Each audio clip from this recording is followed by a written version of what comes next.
Hello friends, সবাই কেমন আছো? আশা করি সবাই ভালো আছো। আমি তো বিন্দাস আছি। তোমরা কেমন আছো জানিও আমাকে কমেন্ট বক্সে।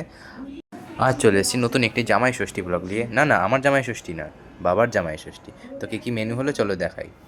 তো বাবা এই বছর ওর অফিসের কাজের চাপে মামার বাড়ি যেতে পারিনি, তো এবার দিদাকেই আমি নিয়ে এসেছিলাম আমার বাড়িতে।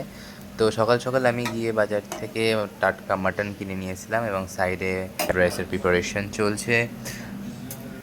তো বন্ধুরা, জামাই ষষ্ঠী বলে কথা, আর মায়ের হাতে তৈরি স্পেশাল ঝাল ঝাল লাল লাল মাটন কষা।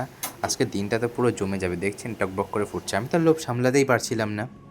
তো মাটন কষা প্রায় রেডি। এবার নেক্সট আইটেম আমাদের এগ ফ্রাইড রাইস, এটার জন্য প্রিপারেশন চলছে, ডিম ভাজা চলছে। তবে এগুলো বন্ধু না, আর আমাদের রাতের আইটেম। তারপর আমাদের শো স্টপার চিংড়ি মাছের মালাইকারি। এদিকে ফ্রাইড রাইসের জন্য প্রিপারেশান প্রায় রেডি আমাদের। তো চিংড়ি মাছের মালাইকারিটা জম্পেশ খেতে হয়েছিল, এবং চিংড়ি মাছের সাইজগুলোও বেশ বড় বড় ছিল, প্রায় এক আঙুলের থেকে অনেকটাই বড়, এবং তাতে একটু নারকেলের দুধ মিশিয়ে বেশ জম্পেশ করে মালাইকারিটা তৈরি করেছিল মা। তো বন্ধু, আমাদের দিনের বেলাতে নিরামিষ হয়েছিল, রাত্রের বেলাতে আমাদের মেন কোর্স সব হয়েছিল। তো অবশেষে আমাদের ডেকোরেশন প্রায় শেষের দিকে না, প্রায় রেডি। তো দেখো কেমন সাজানো হয়েছে প্লেটটা। মোটামুটি সাজানোর চেষ্টা করেছি এবছর। চিংড়ি মাছের সাইজগুলো বেশ বড় বড় ছিল, ইলিশ মাছের মাথা এবং মাটন কষা দিয়ে বাবাকে এই বছর জামাই ষষ্ঠী দিল দিদার মা। আর সব থেকে মজার বিষয় হলো কি জানো বন্ধুরা, আমার বাবা অনেক ভাগ্যবান যে তার বউ এবং তার শাশুড়ি নিজে হাতে রান্না করে রেঁধে বেড়ে, বাবা যত্নার্থীর কোনো ত্রুটি রাখেনি তার শাশুড়ি।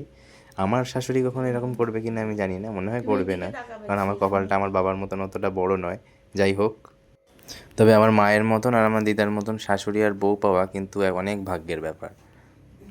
জানি না আমার বাবা গত জন্মে কী পুণ্য করেছিল, তাই আমার মায়ের মতন মা পেয়েছে আর আমার দিদার মতন একজন সুন্দর শাশুড়ি পেয়েছে, যে এত যত্নার্থী করে তার জামাইকে। জানি না আমার ভাগ্যে কী লেখা আছে, আমার ভাগ্য এতটা ভালো হবে কি না, কারণ আজ পর্যন্ত আমি একটা গার্লফ্রেন্ড পর্যন্ত জোগাড় করতে পারলাম না। তো যাই হোক, আমার ভাগ্য তো আমি জানি। তো যাই হোক, সমস্ত খরচ কিন্তু দিদা নিজে হাতে করেছে, বাবাকে একটু খরচ করতে দেয়নি। তো বন্ধুরা, মেনুগুলো কেমন হয়েছে তোমরা কমেন্টে অবশ্যই জানিও। আর সকালবেলা দিদা জমিয়ে আদর করতে বসে গিয়েছিল জামাইকে। দইয়ের ফোঁটা থেকে শুরু করে ফল মিষ্টি টিষ্টি নিজে হাতে কেটে কুটে সাজিয়ে একেবারে রেডি। জানি না আমার শাশুড়ি কোনো দিন আমাকে এরকমভাবে যত্ন করবে কি না।